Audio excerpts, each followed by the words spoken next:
1화 부모님의 황혼 이혼. 부모님의 황혼 이혼. 제가 어렸을 때 아빠는 욱하는 성격이 있고 엄마를 함부로 대하고 술을 마시면 물건도 던지고 말로 사람을 찌르는 폭력적인 사람이었습니다. 하지만 나이를 먹으면서 술을 줄이고 지금은 조금 좋아지셨어요. 아이러니하게도 바깥 사람들은 전부 아빠를 좋아합니다. 밖에서는 엄청 잘하거든요. 엄마는 이제껏 저희를 키우면서 참고 사셨다면서, 이제껏 왜 그렇게 헌신하면서 살았는지 모르시겠다면서, 요즘에는 나가서 일도 하시고 운동도 하시고 친구들이랑 놀다가 늦게 귀가하시곤 합니다. 이번에 또 난리가 한 번 나서 안 되겠다 생각이 드셨고 저에게 의견을 물으셨는데 저는 저 신경 쓰지 말고 엄마 하고 싶은 대로 하고 엄마 인생 살라고 대답했어요. 아빠는 이혼하기 싫다는 입장이시고요. 그리고 엄마 주위에서는 하지 말라는 분도 많대요. 아빠가 경제적으로 조건이 괜찮거든요. 노후연금도 나오고 사는 집은 아빠 명의고 집 한 채는 월세를 받고 계십니다. 그래서 엄마 친구분들이 그냥 참고 살으라고 집 나오고 돈 없으면 힘들다고 그랬대요. 저는 돈이 다가 아니니까 가난하게 살아도 맘 편한 게 제일 아니냐고 이야기했지만 참 어려운 고민입니다. 조언 좀 부탁드립니다.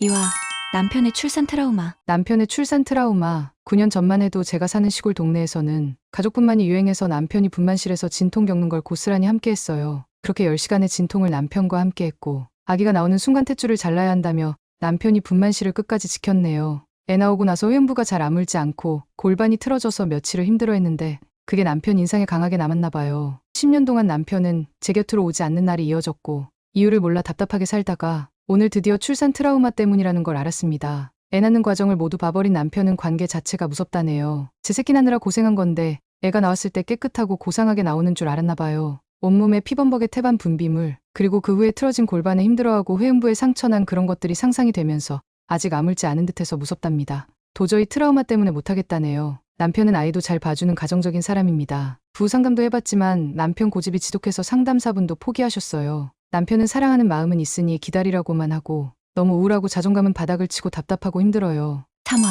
씨바지 며느리. 씨바지 며느리. 남편은 5대 독자로 집안에서 엄청나게 귀하고 소중하게 자란 사람입니다. 그렇기 때문에 저는 남편에게 최선을 다해 내조하고 있고 시부모님께도 착한 며느리, 이쁜 며느리로 사랑받고 지내고 있어요. 결혼 5년 차 임신 소식이 없어 병원에 간 저는 사형 소식과 같은 불임 진단을 받고 인공수정도 안 된다는 저의 몸이 너무 원망스러웠습니다. 정말 여자로서 죽고 싶다는 생각에 하루하루를 의미 없이 살고 있던 중 어제 시부모님께서 저를 조용히 부르시더니 너도 알다시피 우리 가문에 대가 끊겨서는 안 되는 거 잘 알지? 하지만 인공수정도 안 되는 몸이니까 하는 말인데 다른 여자 몸에서 아이 받아오는 게 어떻겠니? 이 말을 듣자마자 저도 모르게 눈물이 나고 아무 대답도 할 수 없었습니다. 제 몸을 찢어버리고 싶을 만큼 스스로가 원망스러웠습니다. 시어머니가 말하는 여자는 결혼 전 만났던 남편의 전 여자친구더라고요. 즉 남편은 가정적이고 저에게도 잘해주고 시부모님 또한 저를 아껴주시고 딸처럼 대해주시는데 집안의 대를 이으려면 정말 그렇게까지 아이를 가져야 할까요? 남편도 그걸 원하는 눈치고 저는 어떻게 해야 할까요? 오늘따라 하늘에 계신 엄마 아빠가 너무 보고 싶어요.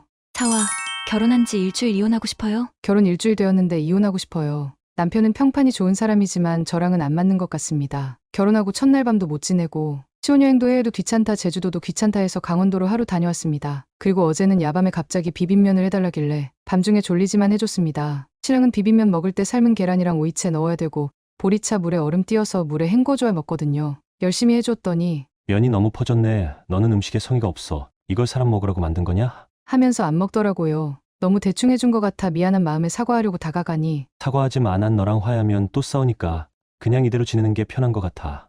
이러더라고요. 부모님께 잘하는 것도 자기만 맨날 욕먹고 저는 칭찬 듣는다고 시댁에 잘하는 거 싫답니다. 아버님이 겨울에 손 시려하시길래 장갑이랑 귀마개 사다 드리니까 왜 오버하냐고 가식적이라고 하네요. 그럴 거면 왜 결혼했냐니까 해보니 알겠다면서 왜 한지 모르겠다네요. 이해심도 많고 성격도 좋아서 4년 연애하고 결혼 결심했는데 결혼하고 바뀐 태도가 적응 안 돼요. 전 잘 지내보고 싶은데 어떻게 해야 할까요? 5화 뚱뚱한 아내. 뚱뚱한 아내. 남편한테 저랑 결혼한 이유를 물어보면 외모 때문이라고 답합니다. 처음에는 이쁘다는 소리에 기분 좋았지만 지금은 정말 지옥 같습니다. 현재 임신 중인데 저는 입덧 없이 왜 이렇게 계속 뭐가 땡기는지 그런 저를 보며 남편은 너는 왜 입덧도 안 하냐면서 제가 뭘 먹을 때마다 못마땅한 표정으로 저를 봅니다. 저 하루에 밥 3끼에 간식으로 바나나 1개 우유 1잔 정도 마십니다. 임신 전에는 하루 2끼 먹었는데 임신하니 허기지면 속 쓰리더라고요. 새벽에 자다 깨서 허기지면 두유 하나 마시고 그랬는데 두유 마신 거 보면 또 새벽에 뭐 먹었냐고 타박하고 너무 스트레스 받아요. 지금은 임신하고 4kg가 쪄서 165에 52kg입니다. 살찌는 게 무서워요. 뚱뚱해지면 날 어찌 생각할까 두렵습니다. 출산 후에 다이어트 하겠다 해봤는데 처음부터 찌지 말라네요. 그날부터 안방 문 걸어 잠그고 안방에서만 생활합니다. 남편 출근하면 먹고 싶은 거 만들어 밥 먹고 퇴근하면 먹을 거 몇 개 챙겨 안방으로 들어옵니다. 오늘은 짬뽕이 너무 먹고 싶어서 짬뽕을 먹는데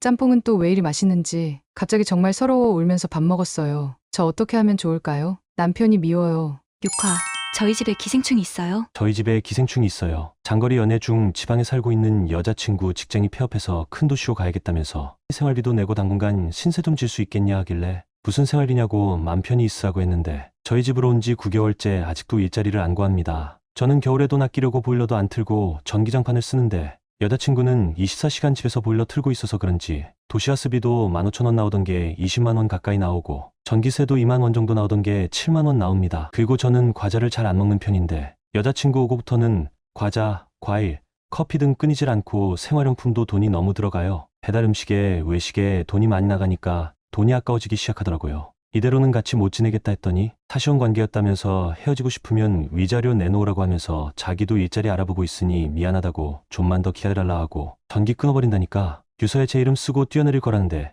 진짜 미쳐버릴 것 같아요. 경찰서에 신고할까 싶다가도 너무한 것 같아서 못하겠고 어떻게 해야 좋을까요? 7화, 쌍둥이 지우라는 동생. 쌍둥이 지우라는 동생, 딸새 키우는 엄마입니다. 계획하지는 않았지만 넷째가 생겼는데 쌍둥이라네요. 다행히나마 쌍둥이라 시댁 어르신들도 좋아하고 남편도 좋아하는데 동생 혼자 반대합니다. 아빠 돌아가시고 엄마 혼자 옆 동네 조그만 아파트 사시는데 오셔서 애들 봐주시고 하거든요. 저희 집은 남편이 외벌이라 넉넉한 편이 아니라 달에 용돈 2씩 드리고 있는데 동생은 공무원이고 제부는 수의사라 넉넉해서 더 드리는 걸로 알고 있습니다. 근데 이번에 쌍둥이 가진 거 알고 임대아파트 살면서 애들이 불쌍하다며 낳는다 하면 엄마한테 드리는 돈 안 주겠다고, 자기네들은 돈 있고 차 있어도 애 하나 낳았다고 하면서 잡아먹을 듯이 뭐라 하네요. 그래도 소중한 생명인데 동생은 3살 된 딸 하나 키우고 있고 제부랑 동생이 나이 차이가 있어서 더 이상 조카 계획 없을 텐데 친정엄마도 처음에 놀라셨지만 그래도 낳으라고 하셨었는데 동생이 지원 안 하겠다니까 낳지 마라 하시네요. 제가 아들 쌍둥이라 질투심이 생겨서 그러는 걸까요? 속상해요. 8화, 아내의 외도. 아내의 외도. 어느 날부터인가 아내는 친구들 만난다고 외출하는 일이 잦아졌고 퇴근하고 친구들 만나 한잔하고 들어가겠다는 연락이 많아지고 12시를 넘기지 않았던 귀가 시간은 새벽 2시, 새벽 3시, 4시, 5시. 밤새 들어오지 않아 잠 못 이루고 기다리다 지쳐 잠든 날이 많아질 때쯤 외박을 하고 들어오는 날도 생겨나게 되었지만 아내를 믿었기에 일찍 좀 들어오라는 말만 했습니다. 그러다 새벽 2시가 넘어 아내의 전화벨이 울리고 새벽이라 조용해서 통화하는 소리가 들리는데 잘 들어갔는지 궁금하던 남자의 목소리가 들렸습니다. 통화한 사람 누구야? 언냐. 하는 아내의 목덜미에 보이는 선명한 자국. 눈이 뒤집혀서 위솥을 들추니 온몸에 자국이 보여서 순간 눈이 뒤집혀 손이 나가려는 걸 억지로 참아내고 이성적으로 대화하려고 다음날 퇴근하고 이야기를 하는데 외도 상대는 10살 많은 유부남에 외려당당하게 뭐가 잘못이냐는 아내의 말에 저도 모르게 싸대기를 때렸습니다. 폭력을 쓴 것은 잘못했지만 도저히 용서할 수가 없었습니다. 내가 아내를 너무 믿었나. 이혼하자니 충격받을 아이들이 걱정입니다. 어떻게 해야 할까요?